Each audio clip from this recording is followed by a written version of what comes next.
Before we start, I have some Q&A, some questions. We're all in the Department of Education, which means we must be smart, right? So just like Sailor of the Century, you just yell out the answer. What day is it? What is it? Is today Thursday or Wednesday? It's Thursday. Good work. And what colour is the sky? Blue. Okay, excellent. How many sleeps until Christmas? And this is an easy one. If a comet was traveling towards Earth at like 10,000 kilometers a second, and if it hits Earth at the right spot, we all blow up and die, how does NASA, the smartest people in the world, how do they save the world from being blown up? Anyone? How is it? With a prayer. Bruce Willis. You know, I asked that at the beginning of all of my talks, and some of the answers are hilarious because it's like, send Bruce Willis up, blow it up, get a tank, shoot it. And whenever we're met with a situation where it's so overwhelming and almost fearful, and it's like a really extreme situation, we have an over-the-top reaction and approach, and our instant mindset is blow it up, hit it head on, let's meet it with full force. Do you know what they do? They just shoot up a giant object to go next to it. So over like that 10,000 kilometers, using gravitational pull, they just slightly guide it off course. And by the time it's meant to hit Earth, it just skips it. How boring is that? Like, I want the fireworks, man. We all have that comet coming towards our Earth. And I travel all over the country and I deliver my talk in schools, in conferences, in corporate teams just like this. And I share my comet coming to my Earth, my insecurity, my flaw, my setback. Because we all, every single one of us, we have something, right? Now, that's something that we feel holds us back. That could be a diagnosis. It could be something traumatic that happened to us. It could be a cultural background, a racial background, whatever it is. We all have something that we kind of put on ourselves that we make us think, well, I can't do that because of this, or I'm not good enough. Mine is Tourette's. Does anyone know what Tourette's is?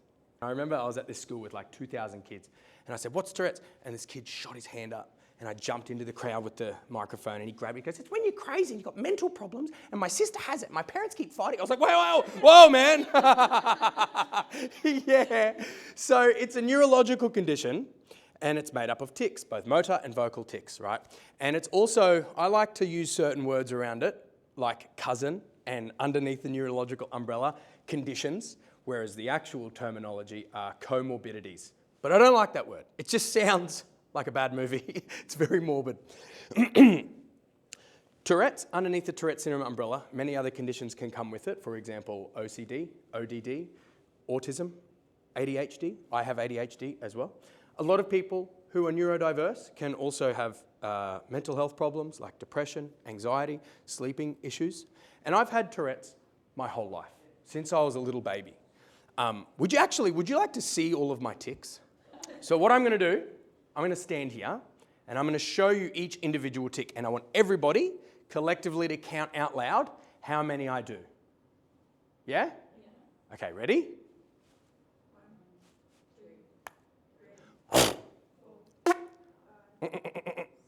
Yeah, man. Mum, man, eh? Did I do that one? No? Okay.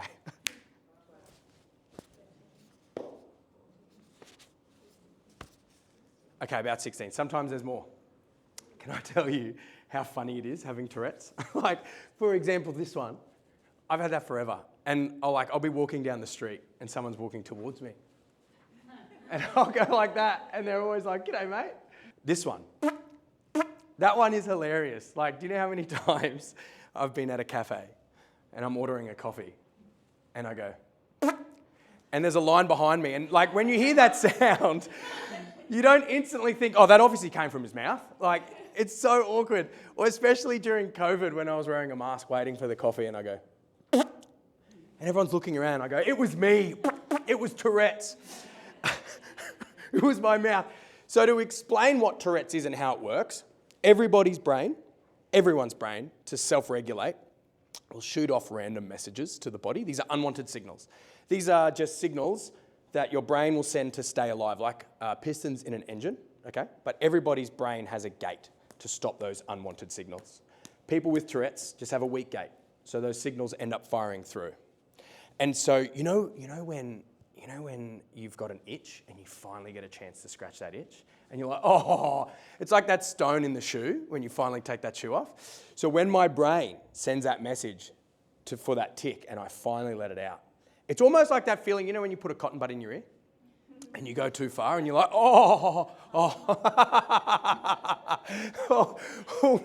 when you scratch a dog behind the ear and it's like, whoa, whoa, whoa, whoa. That's what it feels like. So with Tourette's and some of the times, like, this tick I showed you before, that one is hilarious because that one started when I was training for a marathon. And when you're training for a marathon, you have to run like 30 kilometers at a time.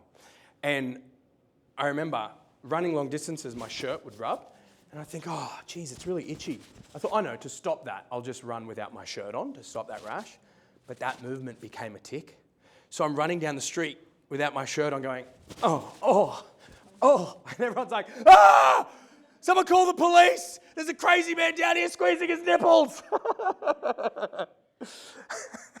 I remember when I was a kid, I said to my mum, I was like, Mum, I want to join the army. And Mum said, Seamus, I'm sorry. I don't think they'll take someone who's neurodivergent, who has ADHD and Tourette's in the military. And I was like, I might be able to join the band, like the army band. I could play the drums or the trombone. I don't think I'll make a very good sniper. Come in, Seamus. You're the best sniper in the world. We need your steady hands to take out the target. Yeah, this is Seamus here. Target in sight. I'll fire when ready.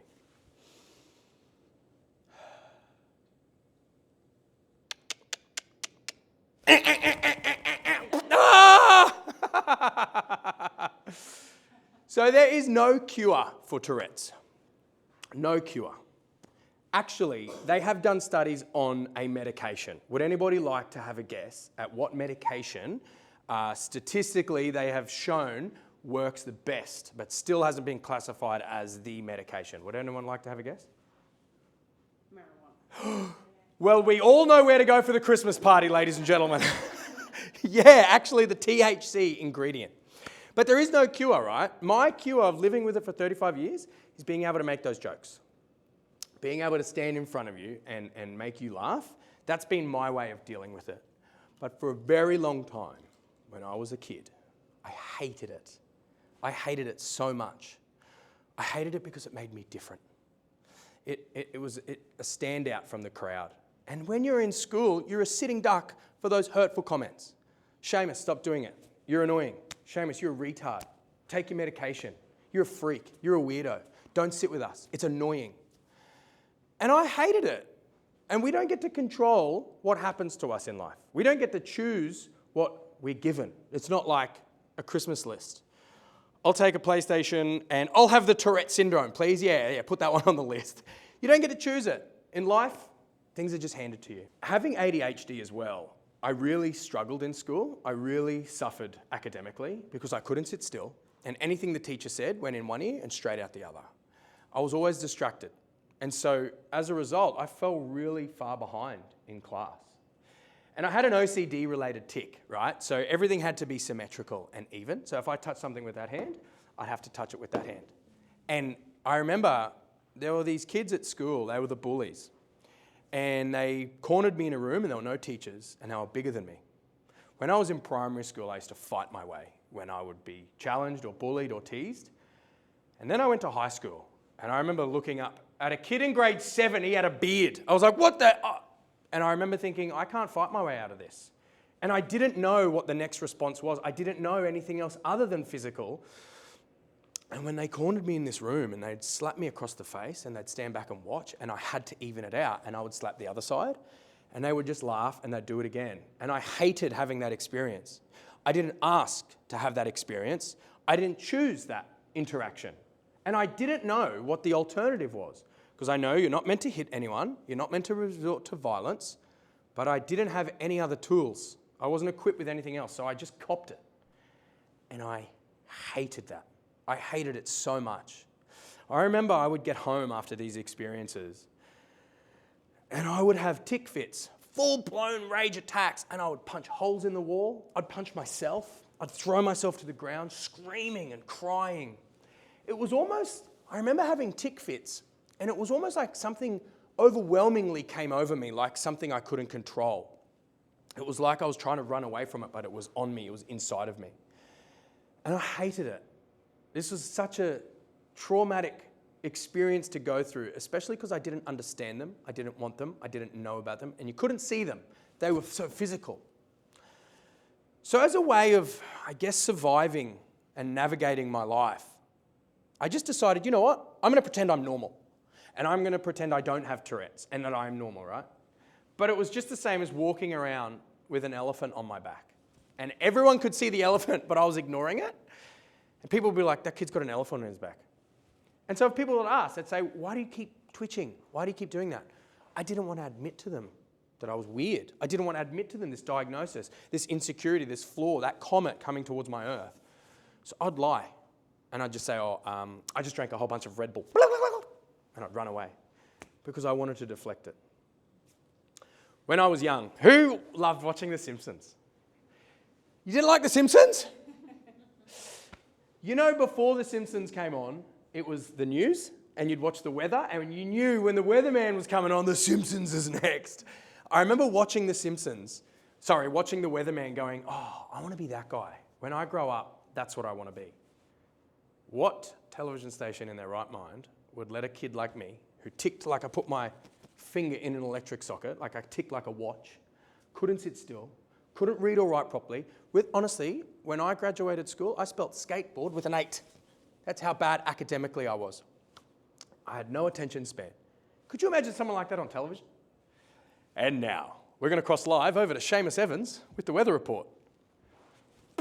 Hi guys, down here on the Gold Coast. Oh, there's a dog. There's not actually a dog. She's like, where?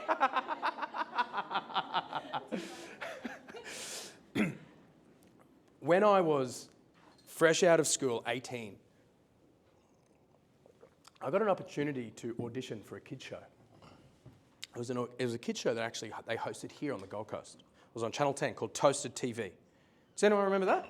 Remember Cheese TV with the cartoons? So I got this opportunity to audition for a kids show, Toasted TV, and I couldn't believe it. I got it. They actually gave it to me. I was over the moon. You know that feeling when you wake up on Christmas morning to that present you've always wanted, and you actually get it, and you are over the moon. You're like, yes!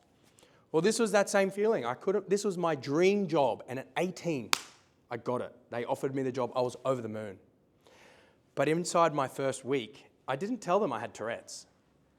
And so the boss pulled me aside and he goes, why do you keep twitching like that? I said, oh, I've got Tourette syndrome. Now, when we were kids, why were we so afraid of the dark? Because we didn't know what was in it. We couldn't see in it. We didn't know. And our brains create the worst case scenario to keep us safe. If you don't know about it, it's the unknown. Stay away to stay safe. And that was his response. He'd only heard severe, high-end situations, the horror stories. And he was like, oh my gosh, I've just hired this kid with Tourette's. This is going to be a nightmare.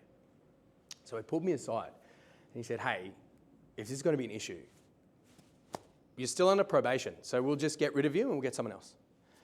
Man, right at that moment, my dream was almost taken away from me. Like that present at Christmas, like that PlayStation 5, and someone taking it away before you even got a chance to plug it in. These stupid things that I didn't want, I didn't ask for, that I didn't choose, they now stood in the way of the only thing that I wanted in life. So I was faced with two options. Option one, this is too hard. Quit. I can't do it. I've got Tourette's. This is never going to work. Or option two, I was like, you know what? What's the worst case scenario? They're going to fire me. Okay, well, let's see how long it takes for them to fire me. So I decided on that second option, but in order to do that, I had to do some very serious self-reflection. And I had to accept that I was born this way, that this is how my brain did operate. And I had to accept the cards that I was dealt with in life, so to speak. It's like when your car breaks down, you've got to open up the bonnet and see what's inside and understand it. I made a very clear decision. I will never allow this diagnosis. I will never allow this challenge, this setback, this Tourette's, this ADHD, this comet coming towards my earth. I will never let it stop me from pursuing something I want. I will never let it control me. In fact, I will control it. Because although we aren't in control of what happens to us, we are always in control of our next step and how we choose to handle the situation. That is in our control. And so I decided, okay, if I've got these things, if this is how my brain works, well, how do I do something with it? So every morning I'd wake up and I'd ask myself, how am I feeling? Am I tired? Am I angry? Am I frustrated? Am I anxious? Am I scared? Am I excited? And I would register which mood triggered my tics. And I would try and manage the mood and go, all right, if I tick more when I'm anxious. Okay, well, how do I be less anxious? I tick more when I'm tired. Well, how do I get the best night's sleep? And then, you know how I said that brain sends a message to the body? It has to use a pathway to travel, right? And I remember catching it going, I've got a message. My brain is sending a message. It's like scratching an itch. Your brain sends that message, I'm itchy, scratch it.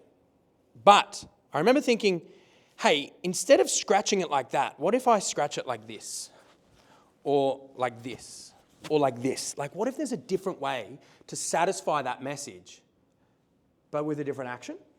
So every day, every tick, I would change just slightly, just by a little detail. Just like the comet on its way to hit Earth, changing its path by 1 degree, I would change the tick by 1 detail. And if I tick 200 times a day, that's 18,000 ticks over 3 months. That's 18,000 different variants. Now, they didn't get rid of me after that first week. In fact, I went on to host Toasted TV for 4 years. I had such a good time. I used to host a show from Dream World, Movie World, Wet n Wild, Sea World. I went all over the world. I went to New Zealand, to Weta Cave, where they make Lord of the Rings. I went over to San Francisco, where they make Star Wars, and I saw George Lucas in the flesh. Like, I had an incredible time. I met celebrities. But it was only because I went through that acceptance journey, and I accepted, okay, this is who I am. This is how my brain operates. And I also, through that, I accepted other parts of my personality. For example, who loves sport? I don't. Now, I went to an all-boys school, right, where sport is like life. And I would try and fit in. And I'd be like, oh, did you guys watch that game last night? I'll tell you what. That ref, he must have been playing for the other side. Did you see that kick? Shame it was basketball. Because I was trying to fit in, I tried to become someone else. I wanted to be accepted. And I thought, you know what? Through that acceptance journey, I went, stuff it. This is who I am. And I embraced my personality, my likes, my dislikes, my interests. And it was only through that acceptance period, I actually became more confident in who I was, because I kind of just relinquished what I thought the world cared of me if I acted a certain way, and just fully embraced who I was. And because of that, I actually became a better television presenter. And after 4 years, a boss of another kids show pulled me aside. It was Totally Wild. You remember Totally Wild?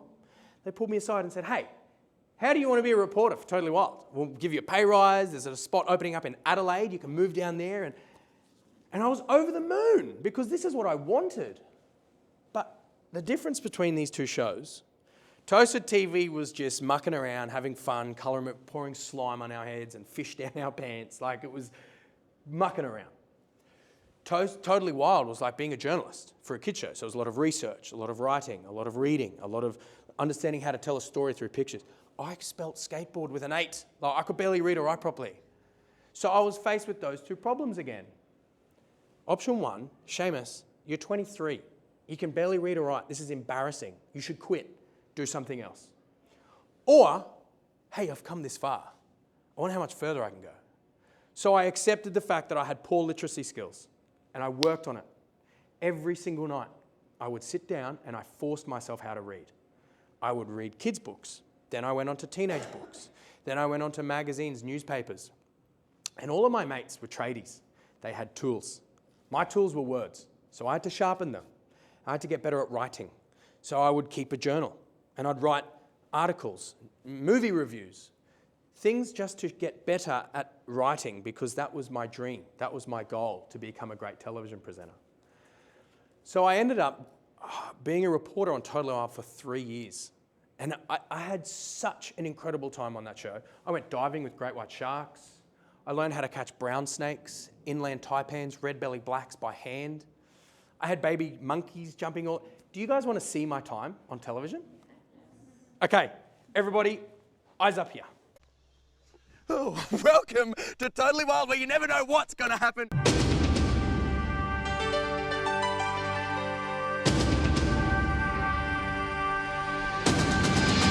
People stand in the darkness, afraid to step into the light. Evans in Adelaide. G'day, Seamus. Yes, Record Store Day kicks off tomorrow, but we are celebrating early here at Dylan's on the parade, you know, picking out some of our favourite tunes. Oh, what do we got here? Oh, we got The Best of Elton John by Peter Hellier.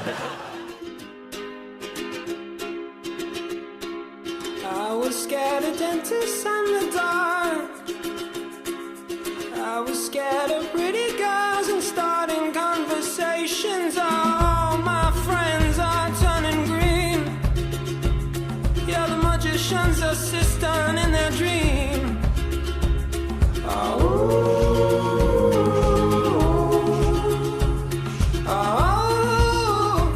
And they come unstuck. Woohoo! Success! Running down to the riptide, taken away to the dark side. I wanna be your left-hand man.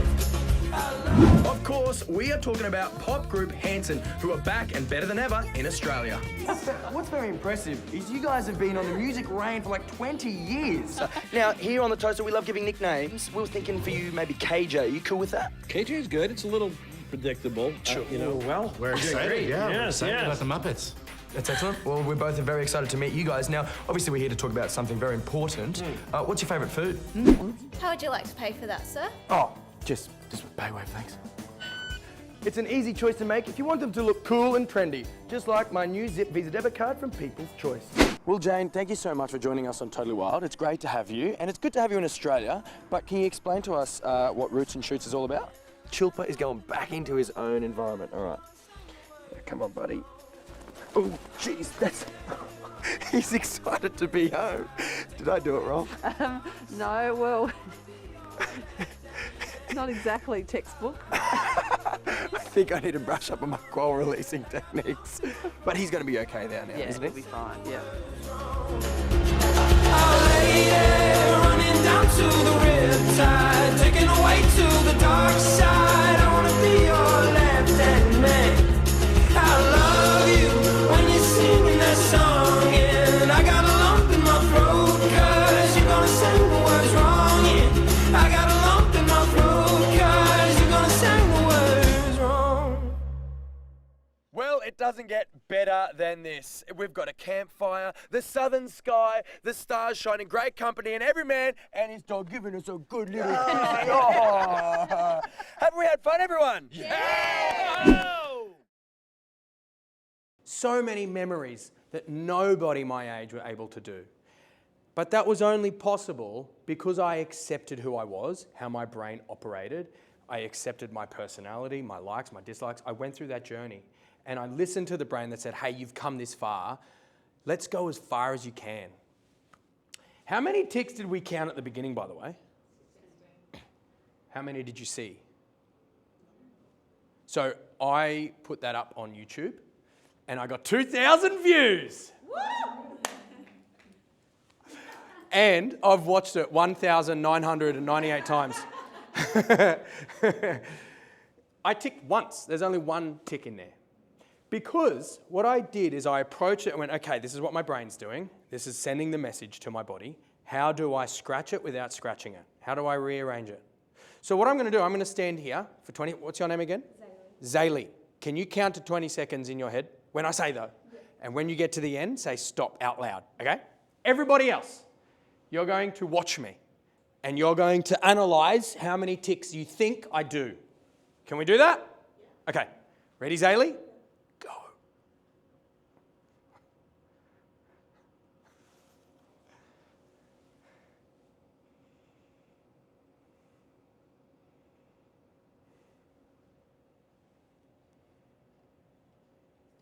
Okay, how many did I do, like Sailor of the Century? 2?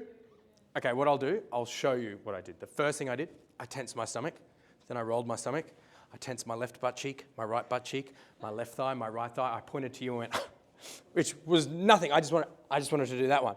And I flicked my wrist as I checked my watch. I flecked my pec. I also bit down on my teeth. I put my tongue to the roof of my mouth, to the floor of my mouth. I turned my head this way and flickered my eyelid just like that. Yeah. I had to learn a way to redirect them because it stood in the way of my dream. It stood in the way of my goal. And because of going through that journey and deciding I will never let it determine my future, I'm in control. I had to deconstruct it like a hamburger. You know, you pull it apart and understand, what is my brain sending? Still to this day, I only manage or redirect, it's called redirection, not suppressing. There's a big difference. But I'll actually show you one. There's one that I had to do for a reason that you will become very aware. I only redirect them if they're debilitating or painful. Other than that, I just let them go. And over the years, they kind of take their own shape. But one of my tics was smacking my knees together, and I would get a big bruise. And as I went from a boy to a man, there were things that and it hurt more than my knees, so to speak. And I had to go, well, how am I going to satisfy that urge? What am I going to do? And I understood, okay, well, what's the message? What's the sensation? What's that itch? And through understanding it, it was the sensation of my knees and my groin. And I thought, okay, well, how do I satisfy that? And so I started experimenting, and I found if I do this and I put my arm between my legs and push really hard, it gets the exact same satisfaction. So I was able to redirect, and instead of smacking my knees together, I would do this, and it would still satisfy that message. And I had to learn how to redirect it. And it was only through that journey I was able to have a 7-year career on television. But not only through accepting who I was, I actually became more confident in my skin. And I actually discovered a passion. And although I loved television, I actually used to listen to the radio show, breakfast radio, on the way to work. And I would laugh to the people talking. And I went, man, I want to be one of those guys. So I decided after 7 years of hosting national television shows all over Australia, I would quit. And I drove my car from Adelaide to Melbourne to become the next Kyle Sandilands. Big fans, I see, in the room. Now, this next part is really important that I share with you. So I was 18 to 25 or 26 on national television. This is before Netflix, before YouTube, before TikTok, before Facebook, before Instagram. There were only 3 television stations. It was Koshi, Carl Stefanovic, Seamus. So as a result, I got a little bit famous. People would recognize me in the street. You know, they would ask for selfies. I'd sign autographs. Didn't have to line up to any nightclubs. Now, when you're a young man and you're treated that way by society, my head grew massive. My chest puffed out. I grew this massive ego, and I became really arrogant. And I thought, this will be easy getting a radio job. I've been on television for 7 years. Well, guess what happened when I moved to Melbourne? I got a rude wake up. And nobody cared that I was on television. And every radio station that I called up to try and get a meeting, I was rejected. Every email I sent, I never got a response.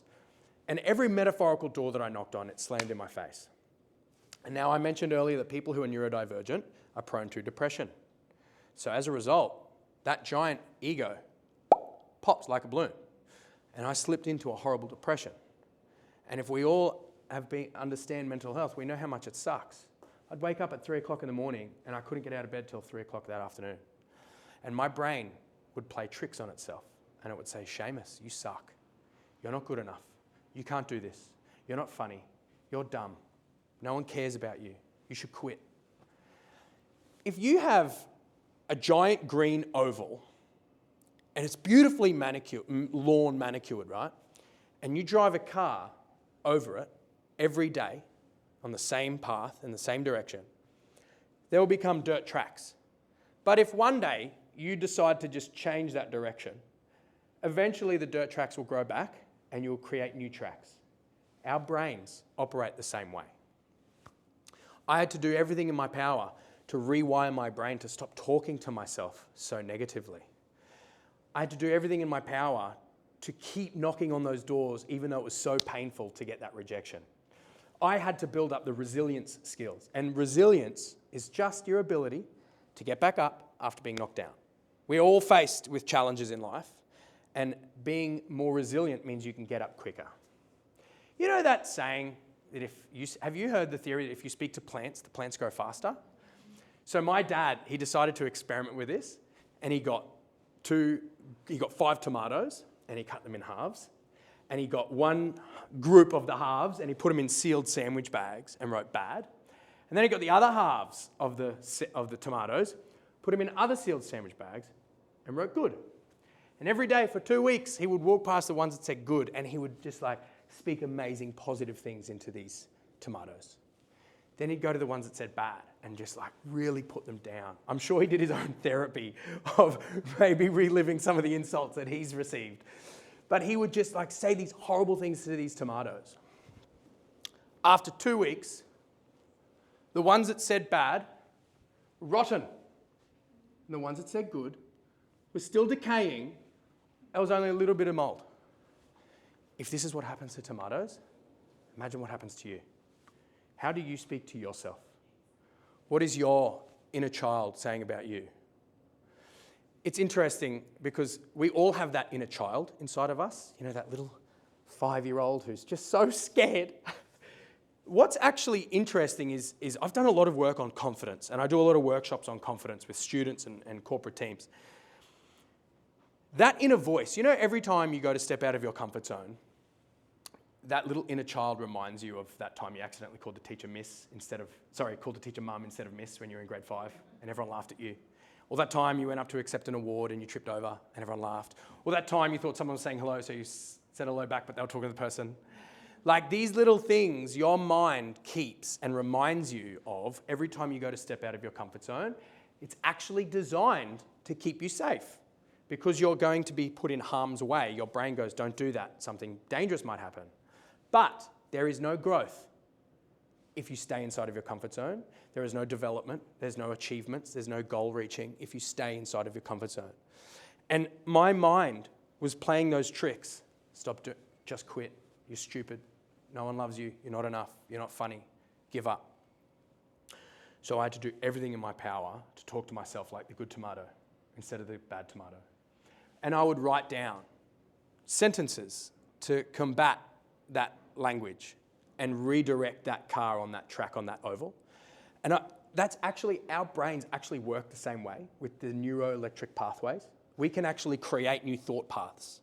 And I had to actively do that. And I'd write down sentences to combat it. I'd say, Seamus, you are enough, just as you are. You do deserve this. You are funny. Keep going. And every day my brain just quit. I'd say just a little bit longer. This went on for like 8 months. And then finally, I got a phone call from the Hit Network in Albury, Wodonga. And they said, would you like to come to Albury, Wodonga and you can be the breakfast radio host down here? And I said, I don't have a passport. Where's Albury, man? Anyway, I accepted the job and I was over the moon. I couldn't believe it. If I had listened to my brain that said, quit, this is too hard, you can't do it, those negative, vicious cycle, I never would have received that call. And so I threw myself into that job for 2 years and I loved it. I became obsessed with broadcasting and radio, and I'd clip up my little audio and I'd send it to big bosses around Australia asking for feedback. And then 2 years after that, I got another phone call from the Hit Network in far north Queensland. And they said, hey, Seamus, how do you want to move to Cairns and you can be the breakfast radio host here? I couldn't believe it. I was actually improving my career. My career was progressing and I'm becoming a better broadcaster. So I moved up to Cairns and for 2 years I did breakfast radio up there. And then, I don't know if you've heard of this, it might be like radio terminology. Something happened called COVID-19. So our show finished at 9 o'clock in the morning, right? And at 9:05, we were called into the office and said, hey, due to COVID, we're making financial cutbacks across the whole company. So we're letting go of all of the regional breakfast shows. And so they said, tomorrow's your last show. That's it. And after 13 years, my media broadcast career came to an end. But it wasn't because of my Tourette's. It wasn't because of ADHD. It wasn't because I failed school. It was something that was completely out of my control. And who has a cat? Does anyone have a cat? I remember when I was in school, because I hated going to school. I remember it was like a Tuesday and I was like 15 and I had to wear a big heavy bag, high socks, big shoes, blazer, tie. And I was like, I don't want to go to school. And it was raining and I had to walk to the bus stop. And next to me on the inside of the house was my cat. And she was like,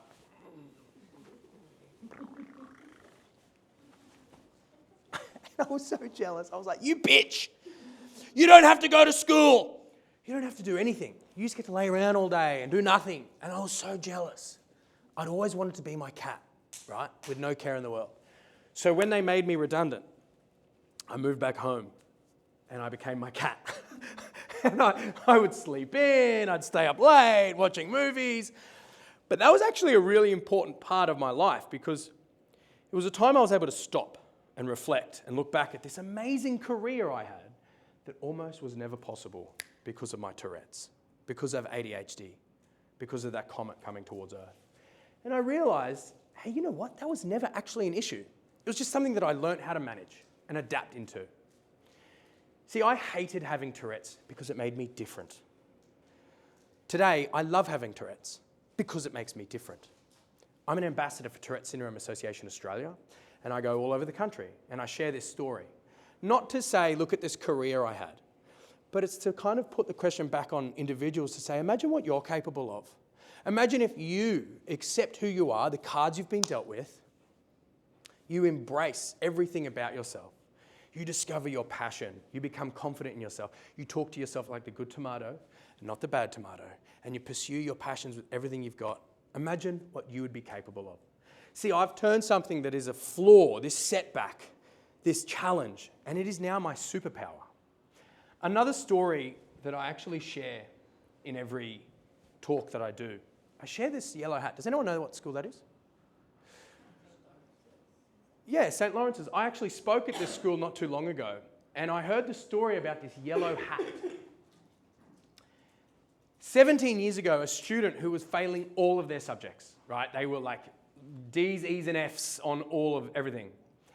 And they were like the last ones to be picked at sport. They were in the D's, E's, and F grade of football and soccer and volleyball, like they were not an athlete. And 17 years ago, you were either an athlete or an academic. This kid was neither. He was like a square peg in a round hole. He didn't fit in. So very quickly, he accepted it and he thought, you know what? If his position isn't on the playing field, maybe it's on the sidelines, cheering on his school as they play the other schools in rugby, volleyball, tennis, cricket, soccer. And he got this hat, put the school crest on it. It's not a part of the school uniform. But he wore it and he was determined. He was at every single game that school played.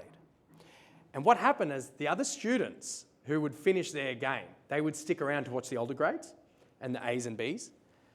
And then as the weeks went on, the crowd would grow and he would lead them in these chants, like these supportive cheers to watch the firsts, 15 and rugby versing the other schools. And as the weeks went on, the crowd grew bigger. So by the time he was graduating in grade 12, he was leading the whole school in the war cry, the school song, all of these supportive chants. And he actually passed the hat on. He wrote his name on the inside and he passed it to a student in grade 11. He said, this is your job. And that student he passed it on to did the same thing. And then he passed it on. And then it got passed on again. And then again. 17 years, this hat gets passed on every single year. And now there's like a giant passing of the hat ceremony. And the grade 11ers and the grade 12ers get together and they do like a war cry competition. And everyone's like, who's going to get the hat? Are you going to get the hat? It's not like a prefect or a school captain where the teachers determine who gets it. It's only the students. And I held the hat in my hand. I was like, this hat is disgusting. Like, it was falling apart. It was ratty. It had writing all on the inside. It smelled horrible. And it's this kid's turn to wear it. And he said to me, he goes, oh yeah, the hat hasn't been washed in 17 years. I said, bro, why have you not washed this hat, man? And he looked at me and he goes, well, I don't want to rub the names off. That action all those years ago of that student had created a ripple effect and left behind a culture and a tradition at that school, that left behind a legacy. So much so that the teachers, even though they don't determine who gets the hat, they want to honour each student who's worn it for 17 years. And so they've got a plaque. It's now called the SLC Spirit Captain. And the very first plaque in the top left-hand side in 2007 is my name, Seamus Evans. I was that student. And the reason why I share that story is because we have so many kids who are neurodivergent, who slip through the cracks. They might be considered naughty, but they're neurodivergent. And these are our leaders. When they fully embrace their quirkiness and they find themselves in their confidence, they embrace it and actually can create a tradition and impact a culture and significantly leave a legacy and make a positive impact in not only their lives, but the people around us. So I actually gave you guys all tomatoes, and for a reason. I want everybody to stand up, and I'm going to give you something that you can try yourself. And now it's going to get a little bit weird. It's going to get a bit awkward. However, would you like a tomato? Are you looking for a tomato? You've got a tomato. Okay. This is going to get weird, right? But one in, all in, right? And you know when you watch the haka in rugby? And there's always one guy who doesn't fully commit. And you're like, dude, come on, put some effort into it, man. So what I'm actually going to teach you, they've done studies on if you stand in a power stance with like this, forcing this smile, it actually releases dopamine in your brain. And it, you know that saying of fake it until you become it? They've done studies where they did this, two groups of people going for a job interview. One group didn't do it, they just sat around. The other one did power stances and power language and really kind of empowered themselves. And the group who did that did 10 times better in the job interview. And there's this saying that I like where the mind goes, the body follows. And that's also where the body goes, the mind follows. So the amount of times I've had to combat that negativity, combat that self-talk, redirect those tracks, just like that comet coming towards Earth, just changing it by one slight degree every metre to kilometre. We're going to try and retrain our brain to speak positively about ourselves. So grab your tomato, and I want you to stand. Yes, look at this is perfect. And I want us loud, the first thing we're going to say, because when we're met with an opportunity, maybe it's a job opportunity, maybe it's something to stand in front of people and give a presentation, our brains are like, no, don't do that. You remember that time you called the teacher mum instead of miss? They're going to laugh at you. You might trip. Don't do it. Remember, that's there to keep you safe, but there's no achievement, there's no growth, no development if you're stuck inside of your comfort zone. So the first thing we're going to say is, yes! Yes, yes, very good, but when I count to 3. But geez, you were good. Quick off the mark. Ready? Loud. 1, 2, 3. Yes! Oh, good. The next thing we're going to say, the trick to confidence. Confidence is your inner knowledge of your own capabilities. If you know that you're capable of something, you're actually confident in doing it, okay? And so many times we don't have the confidence to do something new because we've never done it before. And our brain says, you can't do that. You're not good enough. I want us to say, I am capable, okay? Hands up. Loud. 1, 2, 3. Okay, very good. Okay, last one. I know it's awkward, I know it's weird, but I'm telling you, if we do this on a regular behaviour and pattern, we actually change the way we think. The amount of times I've said to myself, because of my Tourette's, my ADHD, being weird and quirky, that I'm not good enough. I'm weird. I'm not enough. I need to be better, whatever it is. We need to accept and appreciate that we are enough just as we are, just how we are and just as we were born. So I am enough. Hands up. Grab that tomato. On 3, I am enough. 1, 2, 3. I am enough. Oh, excellent. Sitting down. Hey, great work. Really loud. What's your name, miss? Nicole. Very powerful. I loved it. A lot of the times with this challenge in life that we don't think we're good enough or capable to overcome. It's too big and we can't do it. And we lack that confidence and that energy. Remember that elephant that was on my back all those years ago? Tourette's. I heard a saying that many of us would be aware of, and it goes, how do you eat an elephant? 1 bite at a time. We all have that elephant that we don't think we can overcome. One bite at a time, you can eat that elephant. Just like that comet shooting towards Earth, just changing its path by 1 degree over a long period of time, creating those healthy habits and talking to us like the good tomato and not the bad tomato. How do we live our lives? 1 day at a time. Every single one of us are faced with challenges, we're faced with adversity, and we feel like we're under pressure. But under pressure, you can either break or you can become a diamond. And if you break, you can always rebuild. We are never in control of what happens to us, but we're always in control of what we choose to do next and how we handle the situation. I like to look at life like we're all authors of our own narrative. So you can write yourself into a situation and you can write yourself out of a situation. You are in control of your next moves. See, we all face adversity, and under adversity, you can either become a victim or you can become a hero. You still are faced with that adversity. How do we live our lives? 1 day at a time. How do we climb a mountain? 1 step at a time. How do I live with Tourette's? 1 tick at a time.